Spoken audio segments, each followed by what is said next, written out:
Welcome to Agrimly. Hello everyone, कैसे हो आप लोग? कैसे चल रही है आपकी तैयारी? देखिए, आप सब एमएससी और पीएचडी के स्टूडेंट्स हैं, तो आपसे उम्मीद है कि आपकी समझ गहरी होगी।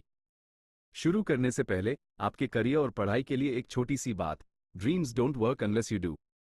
यानी सपने तब तक काम नहीं करते जब तक आप काम नहीं करते।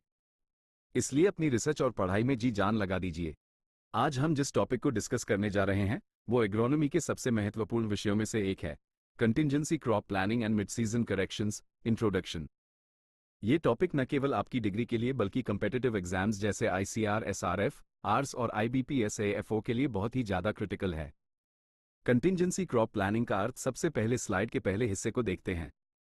यहाँ आप एक किसान को देख रहे हैं जो सूखे खेत में खड़ा है और सूरज बहुत तेज चमक रहा है। ये तस्वीर एडवर्स क्लाइमेटिक कंडीशंस को दर्शाती है। तो कंटिंजेंसी क्रॉप प्लानिंग असल में क्या है? कंटिंजेंसी क्रॉप प्लानिंग एक ऐसी स्ट्रैटेजी है जिसे क्रॉप प्रोडक्शन पर एडवर्स क्लाइमेटिक कंडीशंस यानी प्रतिकूल जलवायु परिस्थितियों के प्रभावों को मिटिगेट करने या कम करने के लिए बनाया गया है। सरल भाषा में कहें तो अगर बारिश देर से आए या सूखा पड़ जाए तो हमारे पास पहले से एक प्लान बी तैयार होना चाहिए ताकि किसान का नुकसान कम से कम हो। समझ आ रहा है? एग्जाम में अक्सर इसकी परिभाषा से प्रश्न आता है कि यह किस तरह की स्थितियों के लिए है, तो याद रखना यह मुख्य रूप से अबेरेंट वेदर सिचुएशंस के लिए है। Now we are going to discuss the history behind this term. शब्द की उत्पत्ति और इतिहास। अब स्लाइड के दूसरे हिस्से पर चलते हैं। यहाँ एक पुरानी किताब और मैग्नीफाइंग ग्लास है। ये हमें इतिहास की तरफ ले जाता है। क्या आपको पता है कि कंटिंजेंसी क्रॉप प्लानिंग शब्द सबसे पहले कब इस्तेमाल किया गया? इस शब्द को सबसे पहले वर्ष 1972 to 1972 में कॉइन किया गया था। ये बात ध्यान से समझो, ये समय क्यों महत्वपूर्ण था? क्योंकि उस दौरान देश में लार्ज स्केल ड्रॉट्स यानी बहुत बड़े पैमाने पर सूखा पड़ा था। उस आपदा के बाद ही वैज्ञानिकों और नीति निर्माताओं ने महसूस किया कि हमारे पास ऐसी स्थितियों के लिए पहले से एक योजना होनी चाहिए। ये प्रश्न कई बार एग्रोनॉमी के जेआरएफ और एसआरएफ एग्जाम्स में पूछा जा चुका है कि यह कॉन्सेप्ट किस दशक में प्रमुखता से आया, तो आपको अर्ली 70s याद रखना है।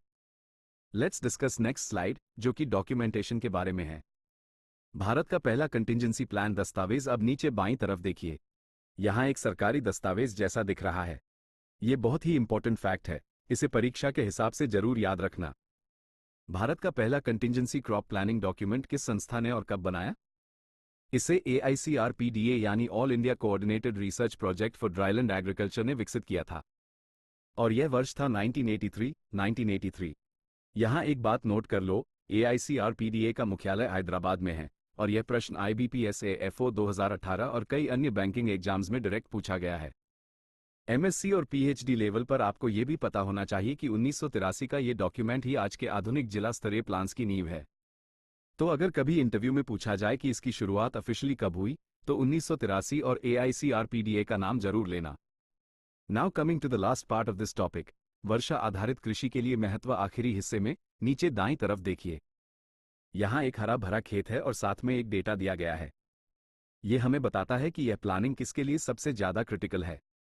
ये रेनफेड एग्रीकल्चर के लिए सबसे ज्यादा महत्वपूर्ण है। क्यों? क्योंकि भारत में आज भी रेनफेड एग्रीकल्चर कुल फूड ग्रेन प्रोडक्शन में लगभग 44% 44% का योगदान देता है। आप इमेज में देख सकते हैं कि कैसे बिना पानी के फसल सूख जाती है और सही प्लानिंग से फसल लहलहा सकती है। ये 44% का आंकड़ा आईसीआर के कई एग्जाम्स में स्टेटमेंट बेस्ड क्वेश्चंस में आता है। याद रखना, हालांकि सिंचित क्षेत्र बढ़ रहा है, लेकिन पल्सेस और ऑयलसीड्स के लिए हम अभी भी रेनफेड फार्मिंग पर निर्भर हैं, इसलिए कंटिंजेंसी प्लानिंग वहां जीवनदान का काम करती है। तो साथियों, आज हमने जाना कि कंटिंजेंसी क्रॉप प्लानिंग क्या है। यह 1972-73 के सूखे के बाद आया। इसका पहला डॉक्यूमेंट 1983 में AICRPDA ने दिया और यह रेनफेड खेती के लिए रीढ़ की हड्डी समान है। Thanks for listening. Like, share और सब्सक्राइब करो एग्रीमली को। अपनी तैयारी जारी रखो। मिलते हैं अगले लेक्चर में।